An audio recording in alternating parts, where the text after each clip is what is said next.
प्रेम मुदित मन से कहो वल्लभ वल्लभ नाम। प्रेम मुदित मन से कहो वल्लभ वल्लभ नाम। प्रेम मुदित मन से कहो वल्लभ वल्लभ नाम। प्रेम मुदित मन से कहो वल्लभ वल्लभ नाम। प्रेम मुदित मन से कहो वल्लभ वल्लभ नाम। प्रेम मुदित मन से कहो वल्लभ वल्लभ नाम।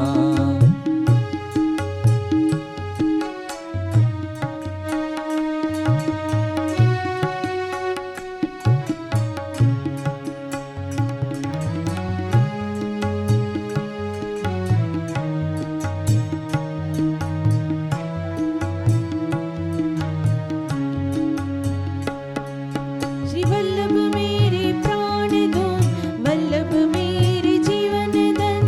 वल्लभ मेरे प्राण धन, वल्लभ मेरे जीवन धन।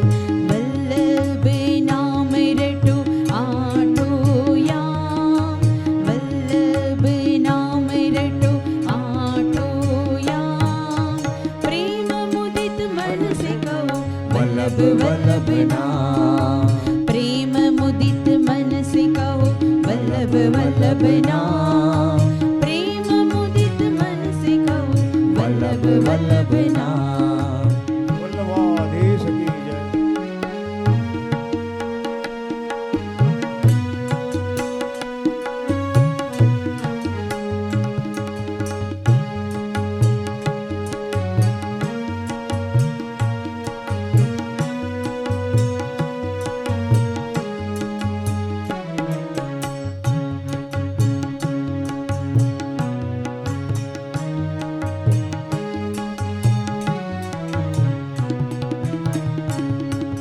वल्लभ मेरे दिल में बसो, वल्लभ मेरे जिए बसो।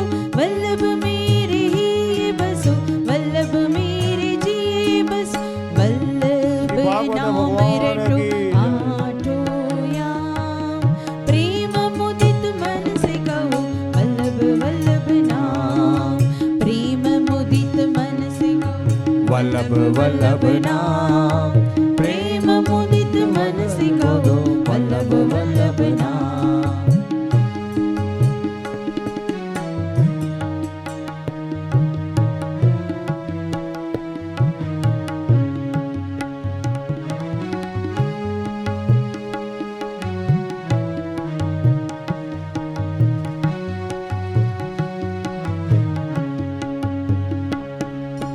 वल्लभ मेरी क्रिया शक्ति, वल्लभ मेरी ज्ञान शक्ति। वल्लभ मेरी क्रिया शक्ति, वल्लभ मेरी ज्ञान शक्ति। वल्लभ नाम रटो आठो याम। वल्लभ नाम रटो आठो याम। प्रेम मुदित मन से कहो वल्लभ वल्लभ नाम। प्रेम मुदित मन से कहो वल्लभ वल्लभ नाम। प्रेम मुदित मन से कहो वल्लभ वल्लभ नाम।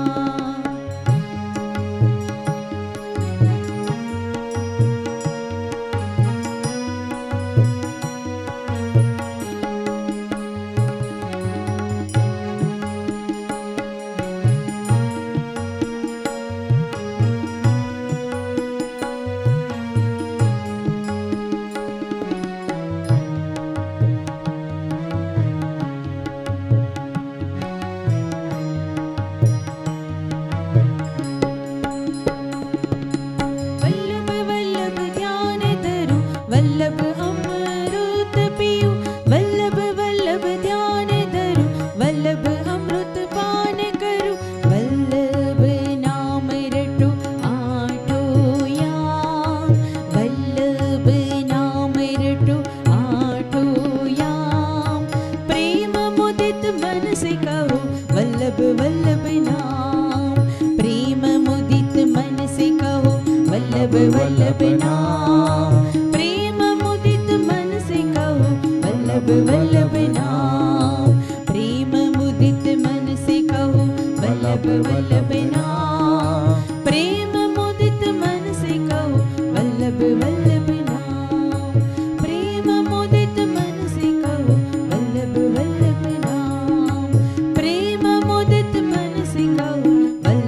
વલ્લભ નામ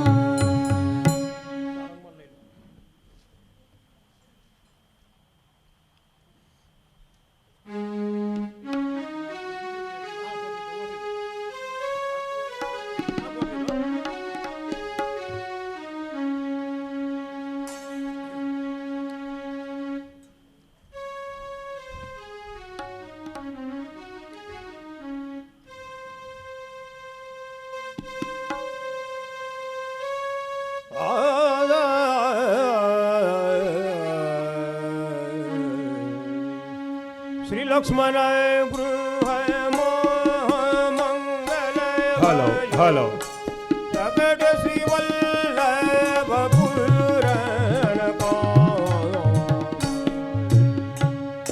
શ્રી લક્ષ્મણ ગૃહ મહામંગલ ભાયો પ્રગટ શ્રી વલ્લભ પૂરણ કો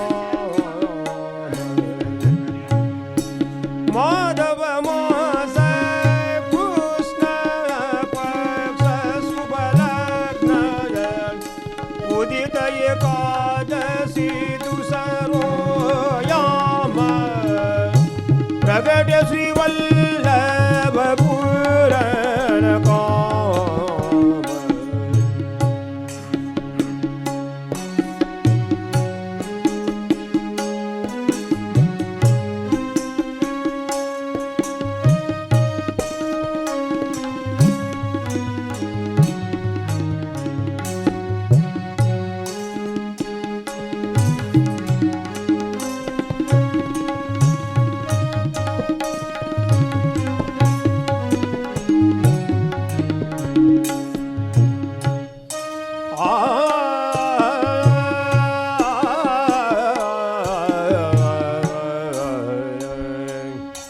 મંગલ કલશય ચોક મોદિન કેય વિવિધ વિચિત્ર ચિત્ર ધામ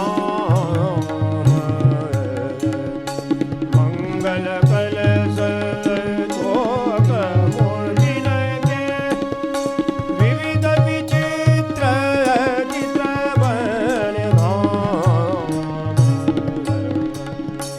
મંગલ ગાવત મુદિત માનિને નકસિક રૂપય કામ શિવામ પ્રગટ શ્રી વલ્લભ પૂરણ કામ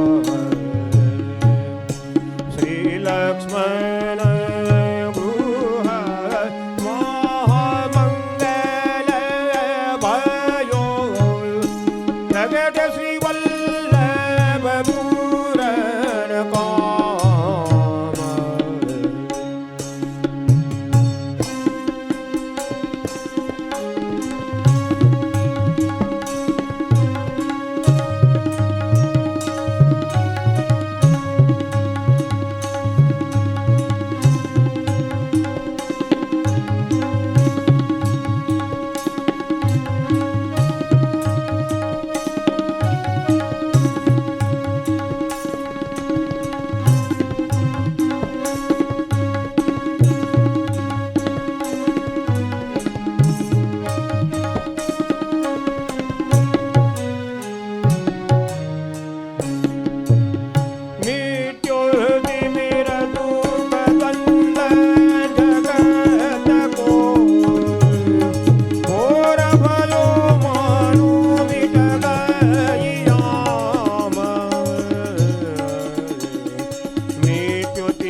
વલ્લભ પૂરણ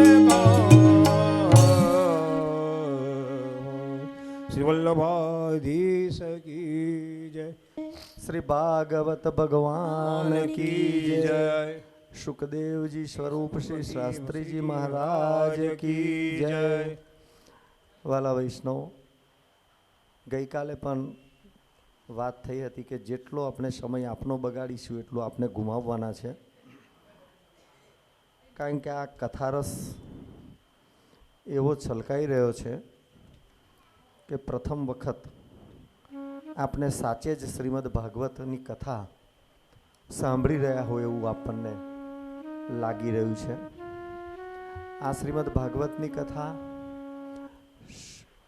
પુષ્ટિ માર્ગીય સિદ્ધાંતને અનુસાર અને શ્રી મહાપ્રભુજીની સુબોધનીજીના શ્રી ભાગવતજી સાથેનો સમન્વય અને એના દ્વારા આપણને ગૂઢ રહસ્ય સાથે આ શ્રીમદ ભાગવત કથા શ્રવણ કરવાનો આ સુઅવસર ગાંધી કૃષ્ણલાલ અચ્છવલાલ અને પ્રેમીલતાબેન ગાંધી પરિવાર દ્વારા આપણને પ્રાપ્ત થયો છે. ત્યારે હજુ પણ વૈષ્ણવ અરસપરસ કહેજો કે સમય સાચવીને આવીએ. શાસ્ત્રીજી તો 3 વાગે કથાનો પ્રારંભ કરવાનું વિચારી રહ્યા છે. 2:45 તો પોતે પધારવાની વાત કરે છે. અને શ્રીમદ ભાગવતનો રસ છલકાઈ રહ્યો છે ને સાથે સાથે શ્રી સુબોધનીજીનું અમૃત પણ છલકાઈ રહ્યું છે. એટલે જેટલું પીવાય એટલું આપણે ભાગ્યશાળી વૈષ્ણવોએ આ પીવાનું છે. ગઈકાલના પ્રસંગોમાં જોઈએ તો સૌભાગ્યશાળી ભક્તો જ આ કલિયુગમાં શ્રીમદ ભાગવત કથાનું રસપાન કરવાનો અવસર પ્રાપ્ત કરી શકે છે. અને એના ઉપર જ શ્રી ઠાકોરજીની કૃપા પણ શક્ય બને છે.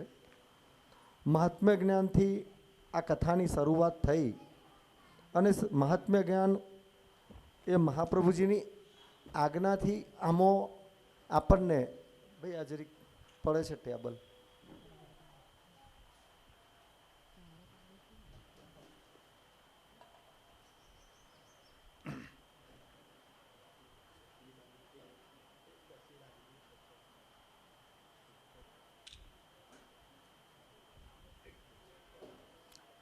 આના પર થાળી મૂકીએ તો જ રહેતું હોય એવું લાગે છે.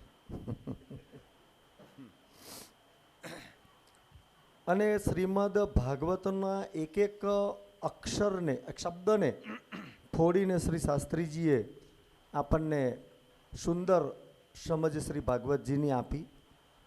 નવધા ભક્તિ, એ નવ ભક્તિમાં સર્પ, શુક, મુનિઓ, ઘેટું, મોર, શેષનાગ, ગાય, બીજી ગાય અને સિંહ જે કંદરાના દર્શન આપણને થાય છે શ્રીનાથજીના દર્શન કરવા આપણે જઈએ ત્યારે. અને એ પીઠિકામાં જે પ્રગટ સ્વરૂપે આ નવધા ભક્તિ બિરાજે છે. મોહની ગાંઠો આપણી આ 7 દિવસમાં તૂટે અને આપણે ભક્તિ રસમાં રંગાઈએ એવું આપણું જીવન બનાવવા માટે શ્રીમદ ભાગવત આપણને કહે છે. આ શ્રીમદ ભાગવત રસામૃત એવું ફળ છે કે જેનું બીજ છાલ નથી. એક પાકેલું ફળ છે જેમાંથી માત્ર ને માત્ર ભગવદ રસ જ આપણને મેળવવાનો છે. પરમાત્મા આ જીવનું કલ્યાણ જ ઈચ્છે છે, સુખ નહીં.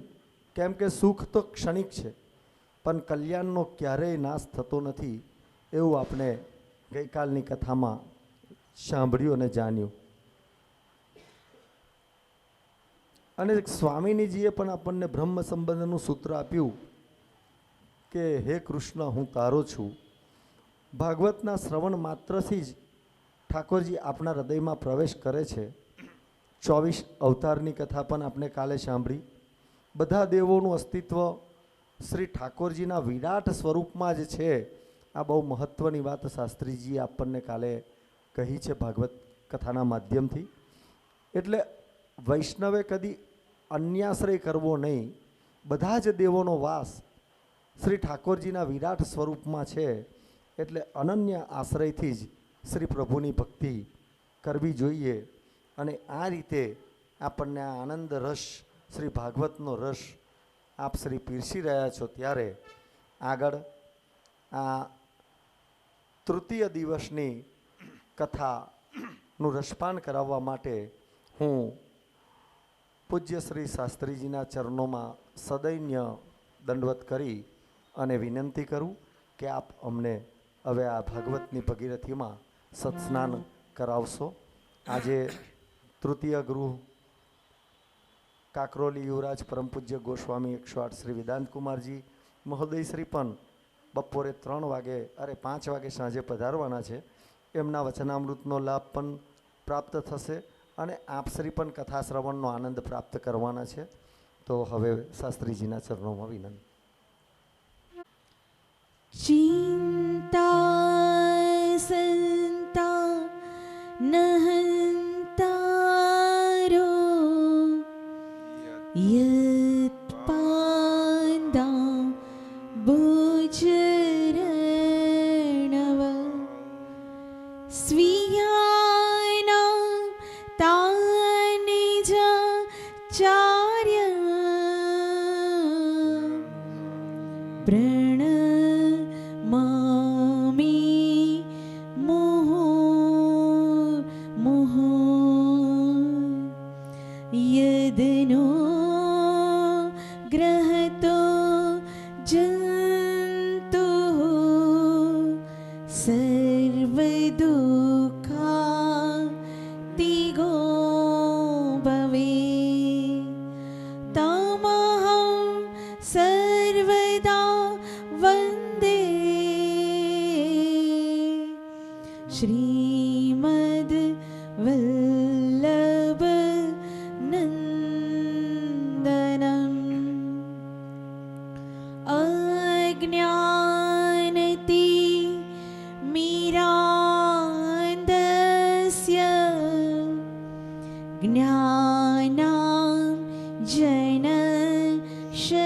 ज्ञानाञ्जनशलाकया चक्षुरुन्मीलितं येन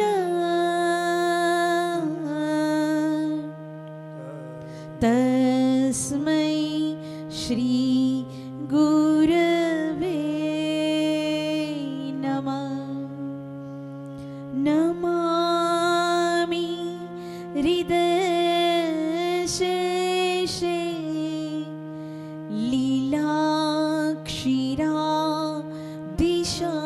लीलाक्षीरादिशायिनं लक्ष्मी सहस्रलीलाभि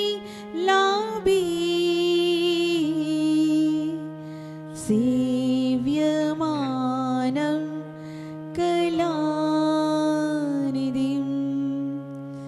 चतुर्भिश्च चतुर्भिश्च चतुर्भिश्च त्रिभिस्तथा षड्भिर्विराजते योऽसो पञ्चधा हृदमम पञ्चधा हृदमम पञ्चधा हृदमम.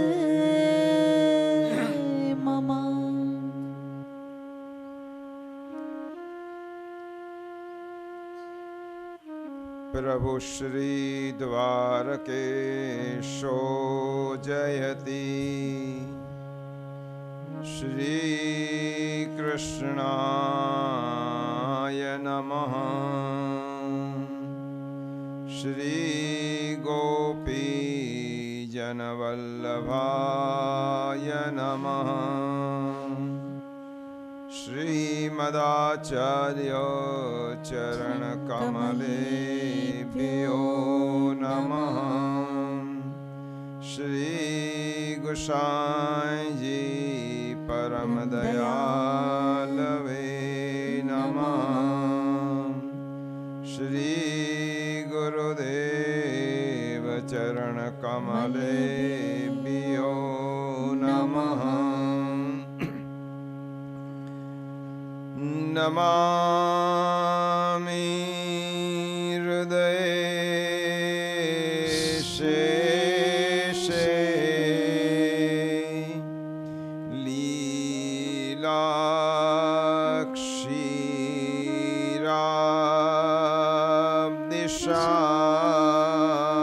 लीलाक्षीराब्दिशायिनं लक्ष्मी सहस्रलीलाभि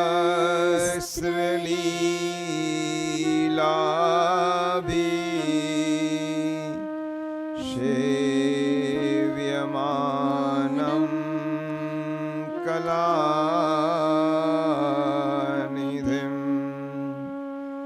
चतुर्भिश्च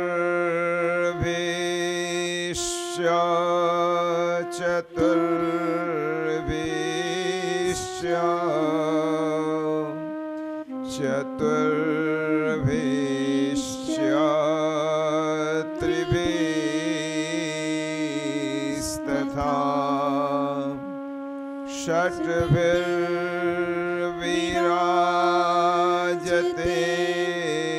योऽसौ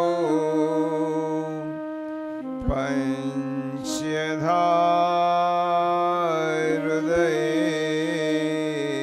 मम पञ्चधा हृदये मम। श्रीमता बालकृष्णेन स्वामिनी सहित सदा सेवितो द्वारकानाथो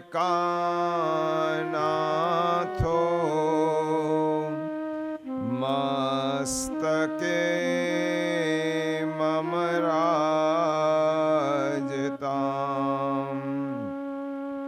सर्वात्मना प्रपन्नानां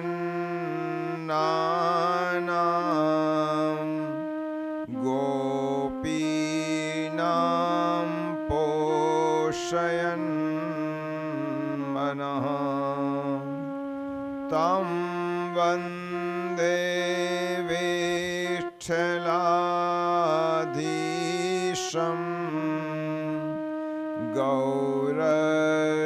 गौरश्याम प्रियान्वितं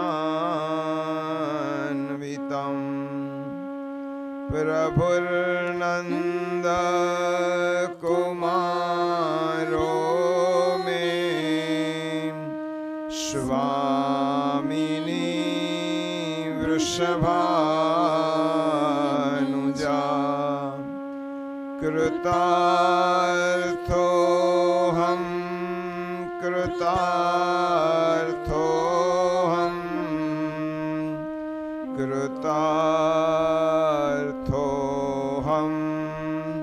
न संशयः। तस्य सेवा प्रकुर्वीत यावज्जीवं स्वधर्मतः न फलार्थं न भोगार्थं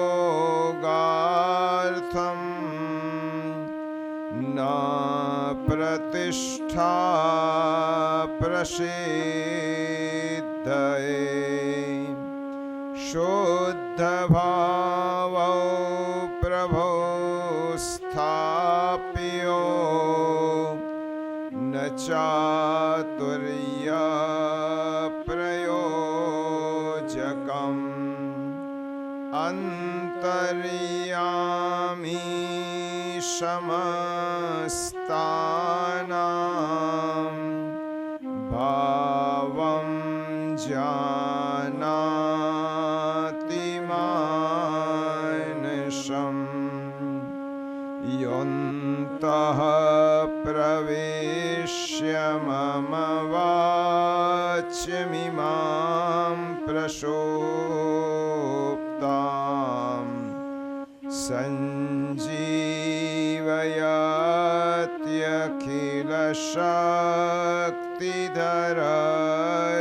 सञ्जीवयत्यखिलशक्तिधरस्वधाम्ना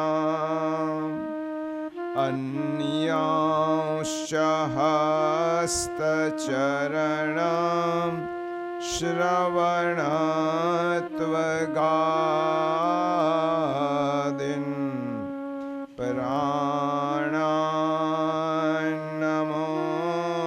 भगवते पुरुषाय तुभ्यम् अग्न्यानतिमिरान्धस्य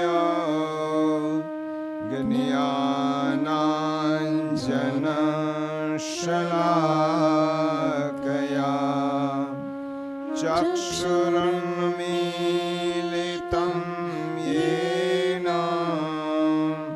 तस्मै श्रीगुरवे नमः तस्मै श्रीगुरवे नमः। बोलिए श्री द्वारिकाधीश की जय, श्री विठ्ठलेश्वराय की जय, श्री वल्लभाधीश की जय, श्याम सुंदर श्री यमुने महारानी की जय, श्री गोसाई जी परम दयाल की जय, श्री गोकुलनाथ की जय, श्री हरिराय महाप्रभु की जय, श्री भागवत भगवान की जय। बोलिए श्री गिरिराज धरण की जय। राधे कृष्ण गोविंद गोपाल राधे माधवा, राधे कृष्ण गोविंद गोपाल राधे माधवा, राधे कृष्ण गोविंद गोपाल राधे माधवा, राधे कृष्ण गोविंद गोपाल राधे माधवा, राधे कृष्ण गोविंद गोपाल राधे माधवा, राधे कृष्ण गोविंद गोपाल राधे माधवा, राधे कृष्ण गोविंद गोपाल राधे माधवा, राधे कृष्ण गोविंद गोपाल राधे माधवा, गोपाल राधे माधवा, गोपाल राधे माधवा, गोपाल राधे माधवा, गोपाल राधे माधवा, राधे कृष्ण गोविंद गोपाल राधे माधवा, राधे कृष्ण गोविंद गोपाल राधे माधवा, राधे कृष्ण गोविंद गोपाल राधे माधवा, राधे कृष्ण गोविंद गोपाल राधे माधवा, गोविंद राधे माधवा, गोविंद राधे माधवा, गोविंद राधे माधवा, गोविंद राधे माधवा, राधे कृष्ण गोविंद गोपाल राधे माधवा, राधे कृष्ण गोविंद गोपाल राधे माधवा, राधे कृष्ण गोविंद गोपाल राधे माधवा, राधे कृष्ण गोविंद गोपाल राधे माधवा, राधे कृष्ण गोविंद गोपाल राधे माधवा, राधे कृष्ण गोविंद गोपाल राधे माधवा, राधे राधे राधे राधे प्रेम से बोलो